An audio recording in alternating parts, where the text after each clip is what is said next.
Depuis l'année dernière, je suis responsable du travail d'abreuvement dans une église.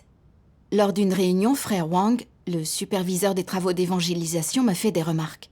Il a dit que plusieurs nouveaux croyants avaient sauté des réunions et que l'abreuvement posait des problèmes, que je devais résoudre très vite.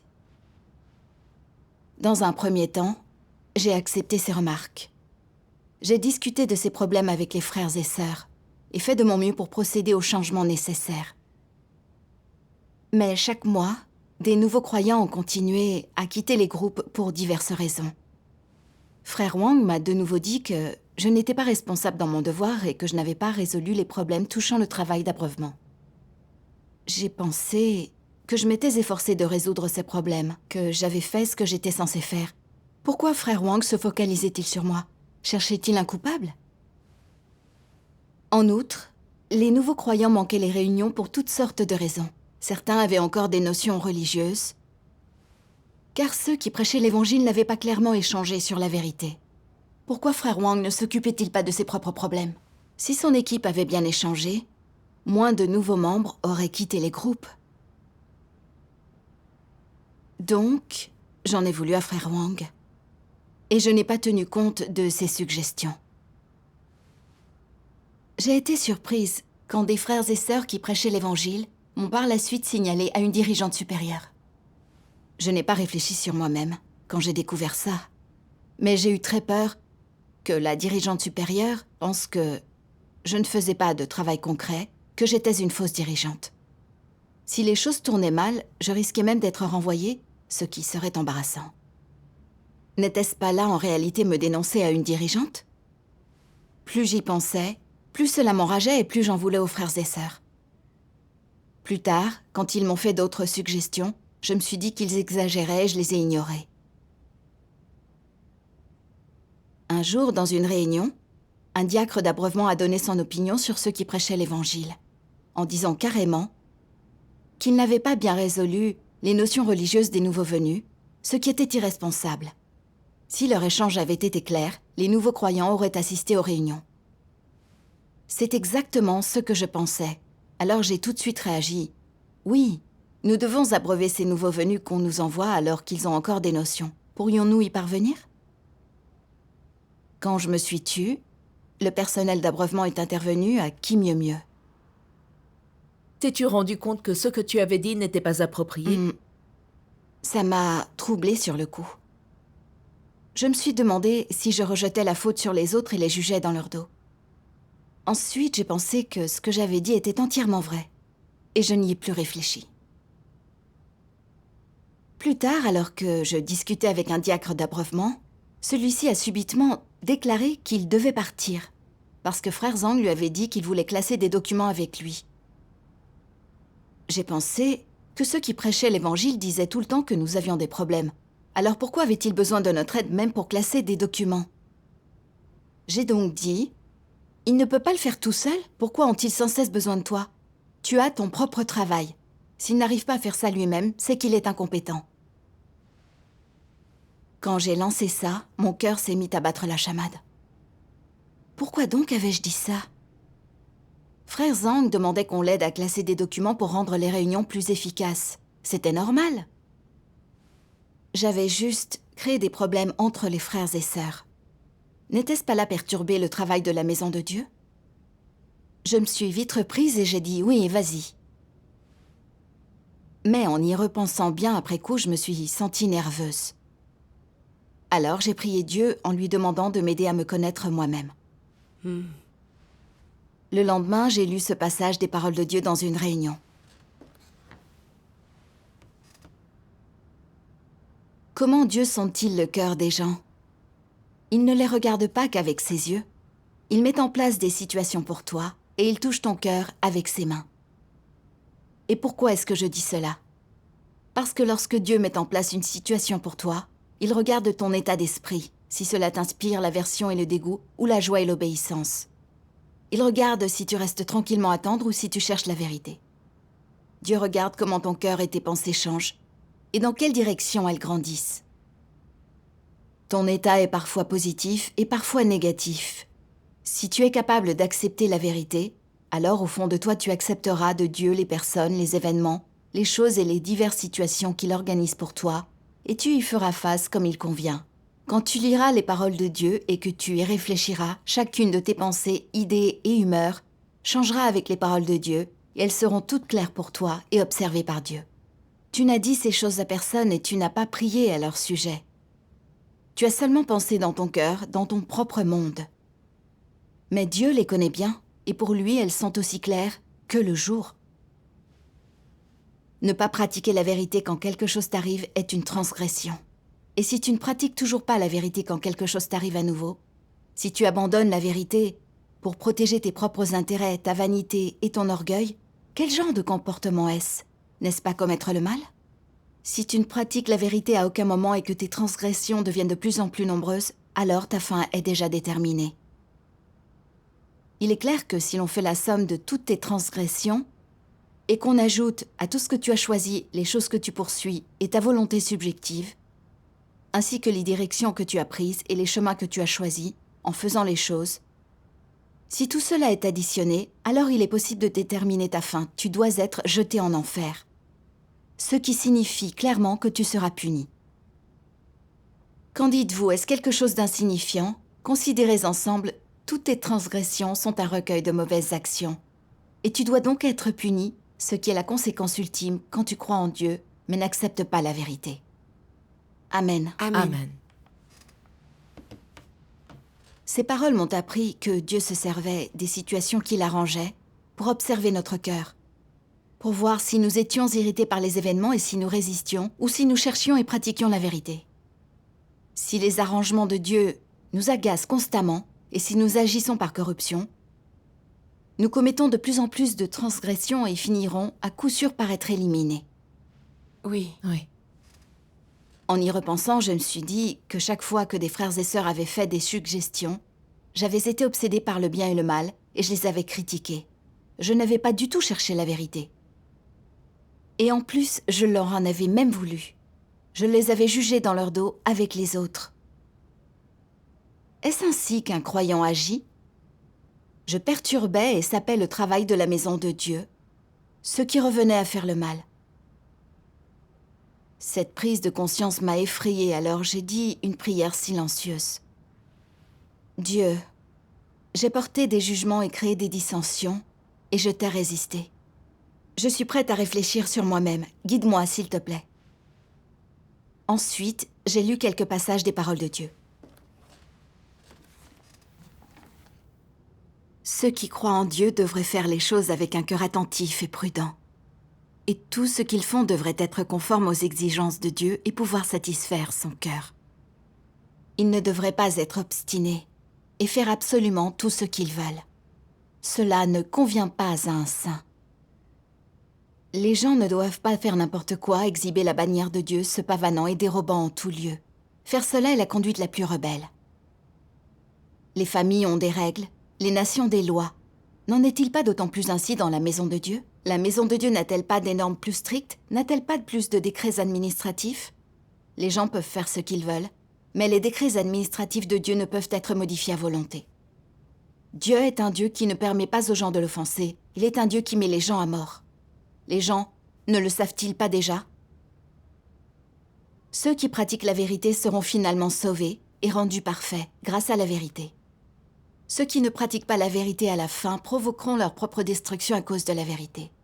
Telle est la fin qui attend ceux qui pratiquent la vérité et telle est la fin de ceux qui ne la pratiquent pas. Je conseille à ceux qui ne prévoient pas de pratiquer la vérité de quitter l'Église le plus tôt possible afin d'éviter de commettre encore plus de péchés. Il sera trop tard pour regretter le moment venu. En particulier, ceux qui forment des cliques et créent la division. Et ces brutes locales dans l'Église doivent partir plus tôt encore. Ces gens qui ont une nature de loup méchant sont incapables de changer. Il vaudrait mieux qu'ils quittent l'Église le plus tôt possible, afin de ne plus jamais perturber la vie normale des frères et sœurs, et d'éviter ainsi le châtiment de Dieu. Je vous exhorte à obtenir une meilleure compréhension du contenu des décrets administratifs et à faire un effort pour connaître le tempérament de Dieu. Autrement, vous aurez du mal à garder vos lèvres scellées. Vos langues se livreront trop librement à des discours prétentieux, et vous offenserez involontairement le tempérament de Dieu, et sombrerez dans les ténèbres, perdant la présence du Saint-Esprit ainsi que la lumière. comme tu es sans principe quand tu agis, comme tu fais et comme tu dis ce que tu ne devrais pas, tu recevras des représailles appropriées.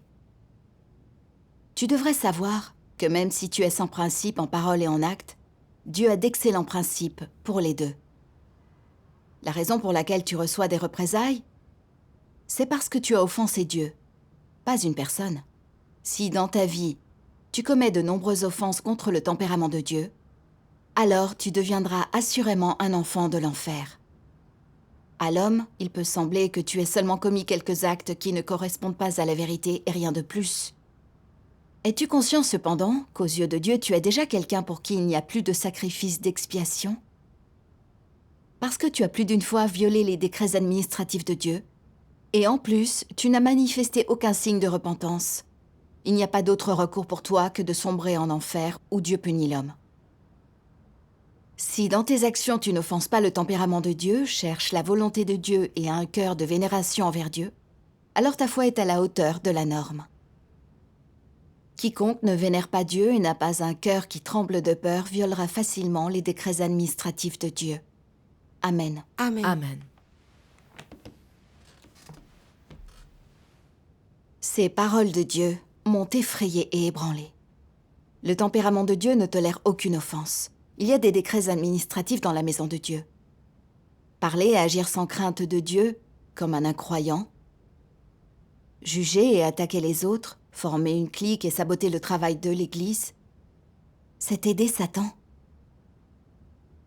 Dieu ne gardera jamais les gens comme ça, c'est sûr.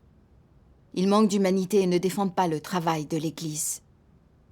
Et seront forcément éliminés et punis pour avoir fait trop le mal. C'est vrai. Oui. Lorsque frère Wang avait souligné certains problèmes dans mon devoir, c'était en fait Dieu qui me traitait. Mais au lieu de l'accepter, de réfléchir sur moi-même et de résoudre ces problèmes à temps, j'avais critiqué les autres, en pensant que ce frère cherchait un coupable, de sorte qu'il m'avait énervé. Quand j'avais découvert que des frères et sœurs avaient signalé ces problèmes aux dirigeants supérieurs, je n'avais toujours pas essayé de me repentir. Et j'avais juste pensé qu'ils m'avaient dénoncé. J'avais eu peur que la dirigeante découvre des problèmes dans notre travail d'abreuvement, qu'elle pense que je ne faisais pas de travail concret et qu'elle me renvoie. Cette idée m'avait rendu vraiment partiale à leur égard. Lors d'une réunion, quand un diacre d'abreuvement s'était montré mécontent de ceux qui prêchaient l'Évangile, au lieu d'échanger pour l'aider à réfléchir à ses propres problèmes, j'avais mis de l'huile sur le feu, saisi cette occasion de former une clique montée contre les autres. Et je leur avais reproché la faible fréquentation des nouveaux venus. Alors le personnel d'abreuvement m'emboîtant le pas avait pris parti contre eux. Il s'était plaint d'eux et les avait critiqués. Et quand frère Zhang avait demandé à un frère chargé de l'abreuvement de l'aider à classer les documents, j'avais sauté sur l'occasion de lui faire obstacle pour le ridiculiser, sans tenir compte des intérêts de l'Église. Je n'avais fait preuve ni de révérence pour Dieu, ni d'acceptation de la vérité. Pour protéger ma renommée et mon statut, j'avais créé des problèmes et porté des jugements. J'avais formé une faction, fait le mal et résisté à Dieu. Moi aussi, j'ai fait ce genre de choses.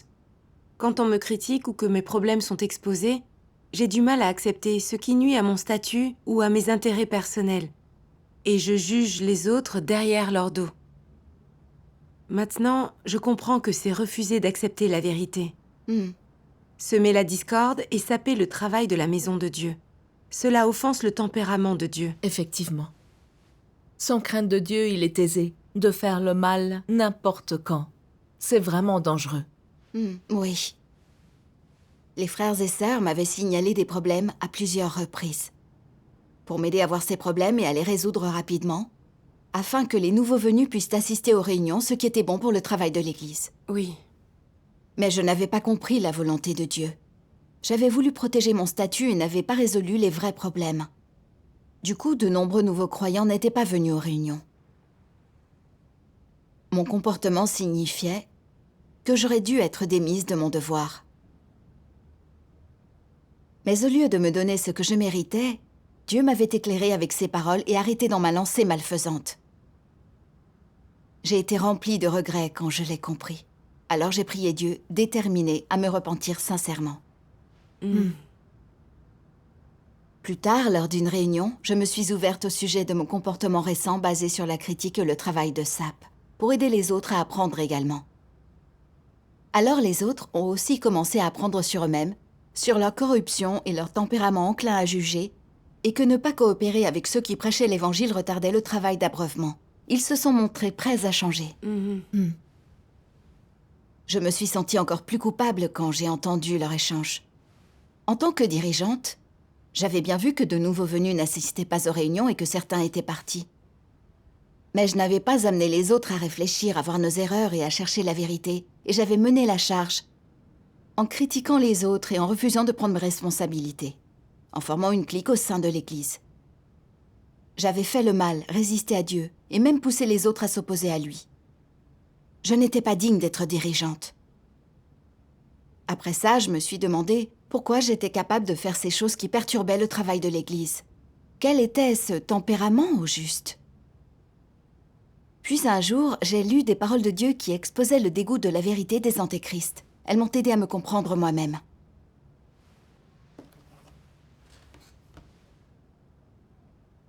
L'attitude archétypale des antéchrists envers le traitement et l'émondage consiste à ne pas les accepter ou les admettre. Quel que soit le mal qu'ils ont fait, et la manière dont ils ont nui au travail de la maison de Dieu et à l'entrée dans la vie des élus de Dieu, ils n'éprouvent pas le moindre remords et estiment ne rien devoir. De ce point de vue, les antéchrists ont-ils de l'humanité ? Absolument pas. Ils ont causé toutes sortes de dommages aux élus de Dieu. Ils ont nui considérablement au travail de l'Église. Les élus de Dieu peuvent le voir de façon très claire. Ils ont vu les méfaits successifs des antéchrists. Et pourtant, les antéchrists n'acceptent pas cette réalité et ne la reconnaissent pas. Ils refusent obstinément d'admettre qu'ils sont dans l'erreur ou qu'ils sont effectivement responsables. Cela n'indique-t-il pas qu'ils ne supportent pas la vérité ? Les antéchrists en ont assez de la vérité, quelles que soient les vilainies qu'ils commettent. Ils refusent de les admettre et ils restent inflexibles jusqu'à la fin. Cela prouve que les antéchrists n'ont jamais pris au sérieux le travail de la maison de Dieu, ni accepté la vérité. Ils n'en sont pas venus à croire en Dieu. Ce sont des laquais de Satan venus déranger et perturber le travail de la maison de Dieu. Dans le cœur des antéchrists, il n'y a que le nom et le statut. Ils croient que s'ils reconnaissent leur erreur, alors ils devraient accepter la responsabilité, et alors leur statut et leur prestige seraient très gravement compromis. En conséquence, ils résistent avec une attitude de déni jusqu'à la mort. Et quelles que soient les révélations ou les dissections que les gens font, ils font de leur mieux pour les nier. Pour résumer, que leur déni soit délibéré ou non, d'une part, cela expose la nature et l'essence des antéchrists qui font qu'ils en ont assez de la vérité et la haïssent. Et d'autre part, qu'est-ce que ça montre ? Cela montre combien les antéchrists chérissent leur statut, leur prestige et leurs intérêts. En même temps, quelle est leur attitude vis-à-vis du travail et des intérêts de l'Église ? Une attitude de mépris et de déni de responsabilité. Ils sont dépourvus de toute conscience et de toute raison. La manière dont les antéchrists se dérobent à leurs responsabilités démontre-t-elle ces problèmes ? D'une part, se dérober à leurs responsabilités prouve leur nature consistant à détester la vérité, et d'autre part, cela montre leur absence de conscience, de raison et d'humanité. Leur interférence et leurs méfaits ont beau nuire à l'entrée dans la vie des frères et sœurs, ils ne ressentent aucune autorécrimination et ne seraient jamais troublés par cela. Quelle sorte de créature est cela ? Même s'ils ne faisaient que reconnaître en partie leur erreur, cela signifierait qu'ils ont un peu de conscience et de raison. Or, les antéchrists n'ont même pas la plus légère once d'humanité. Alors que diriez-vous qu'ils sont ? L'essence des antéchrists, c'est le diable. Quel que soit le dommage énorme qu'ils ont causé aux intérêts de la maison de Dieu, ils ne le voient pas. Ils ne sont pas troublés dans leur cœur, ils ne trouvent rien à se reprocher, et encore moins se sentent-ils redevables. Ce n'est absolument pas ce que l'on devrait voir chez des gens normaux. C'est le diable, et le diable est dénué de toute conscience et de toute raison. Amen. Amen. Amen. Grâce à ces paroles de Dieu qui exposent les antéchrists, j'ai vu que les antéchrists haïssaient la vérité par nature. Ils refusent d'admettre les faits, quel que soit le tort qu'ils causent au travail de la maison de Dieu. ils n'acceptent pas la vérité et ne réfléchissent pas sur eux-mêmes quand ils sont critiqués. Mais ils essayent même de protéger leur statut en se trouvant des excuses et en refusant les responsabilités sans aucun remords. Ce sont fondamentalement des démons. Oui, En particulier dans ce passage, quel que soit le dommage énorme qu'ils ont causé aux intérêts de la maison de Dieu, ils ne le voient pas. Ils ne sont pas troublés dans leur cœur, ils ne trouvent rien à se reprocher et encore moins se sentent-ils redevables. Ce n'est absolument pas ce que l'on devrait voir chez des gens normaux.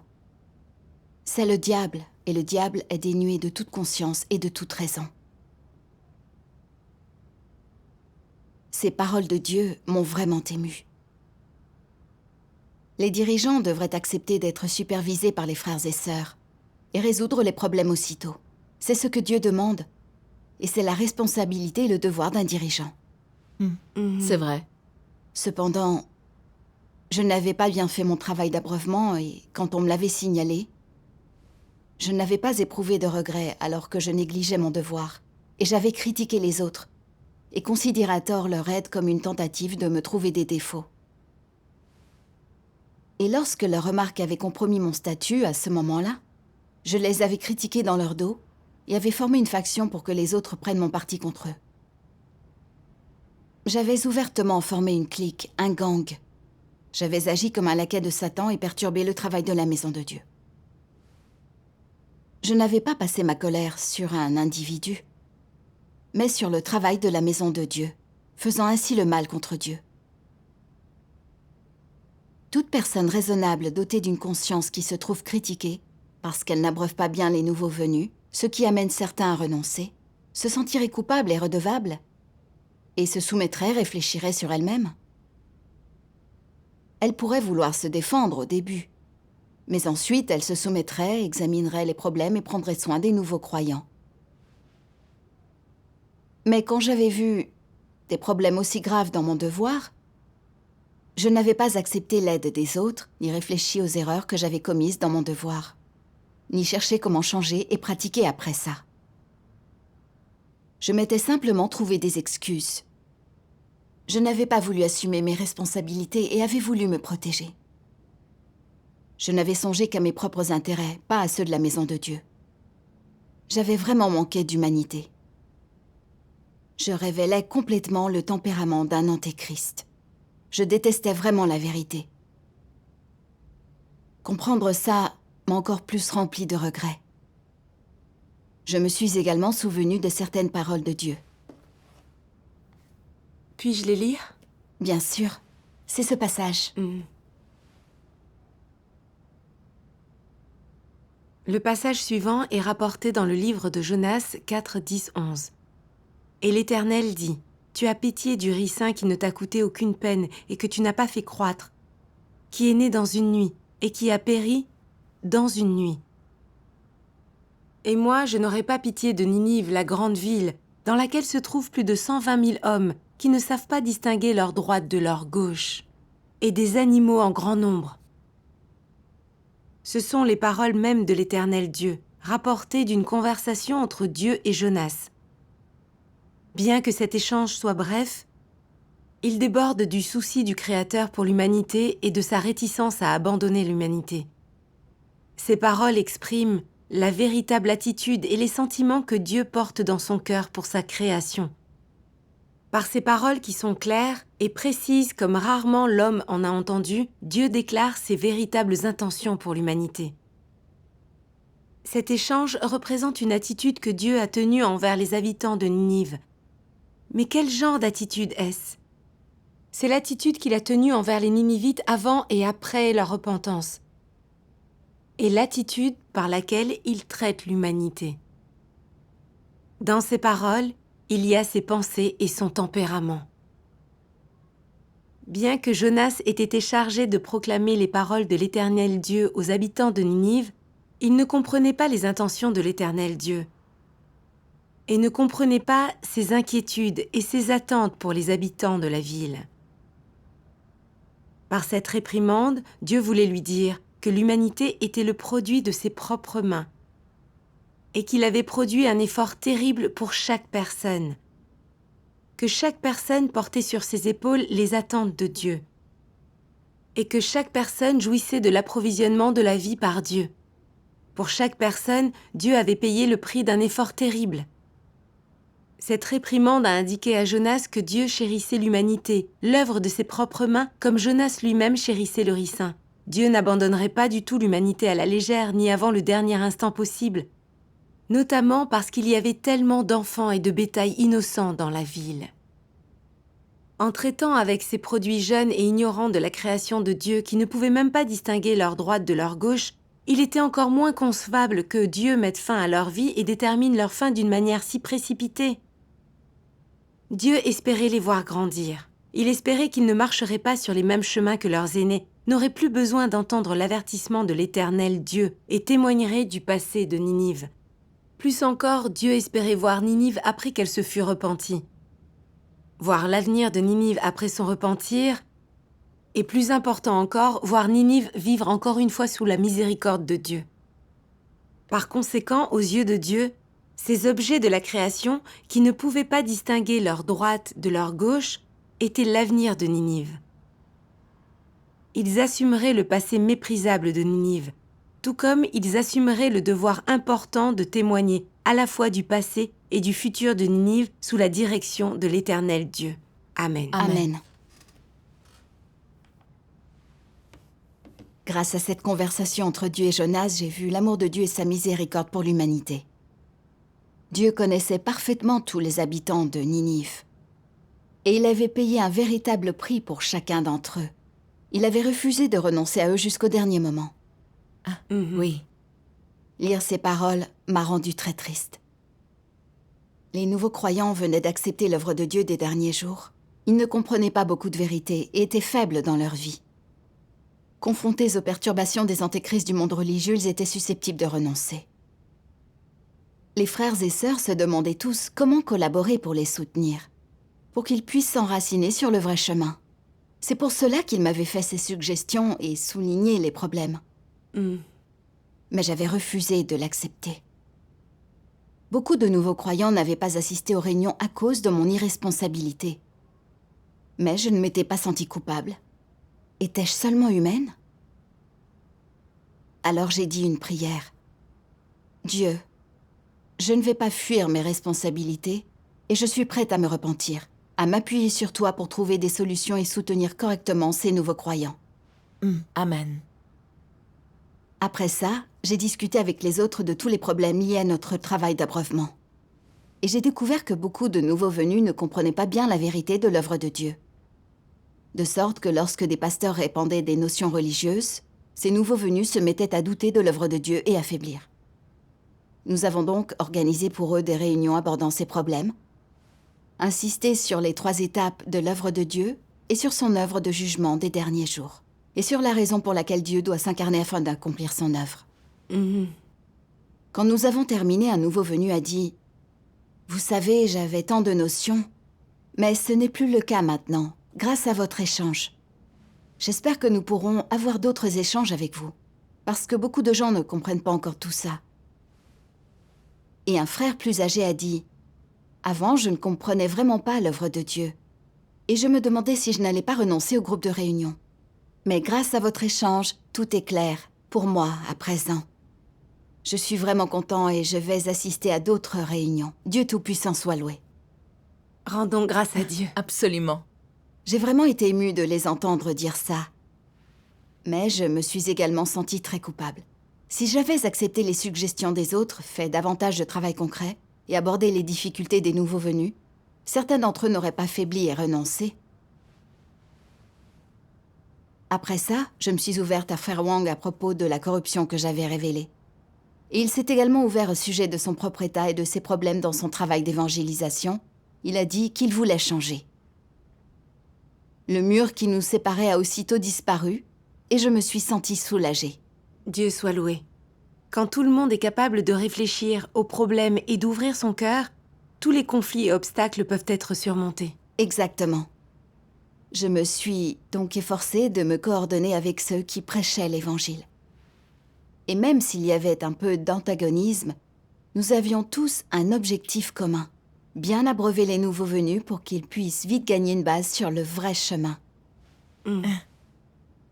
Ensuite, je me suis demandé comment aborder les critiques à l'avenir en étant en accord avec la volonté de Dieu.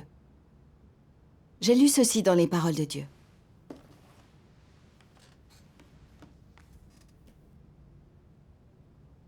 Lorsqu'il s'agit d'être émondé et traité, qu'est-ce que les gens devraient savoir au minimum? On doit faire l'expérience de l'émondage et du traitement pour accomplir son devoir de façon adéquate. C'est indispensable et c'est une chose à laquelle les gens doivent se confronter quotidiennement et qu'ils doivent expérimenter dans leur foi en Dieu et l'obtention du salut. Personne ne peut se passer d'être émondé et traité. Est-ce qu'émonder et traiter quelqu'un est quelque chose qui met en jeu son avenir et son destin?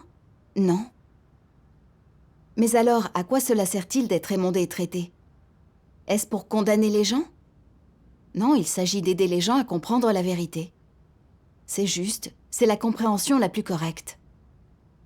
Émonder et traiter quelqu'un est une sorte de discipline, une sorte de châtiment, mais c'est aussi une façon d'aider les gens.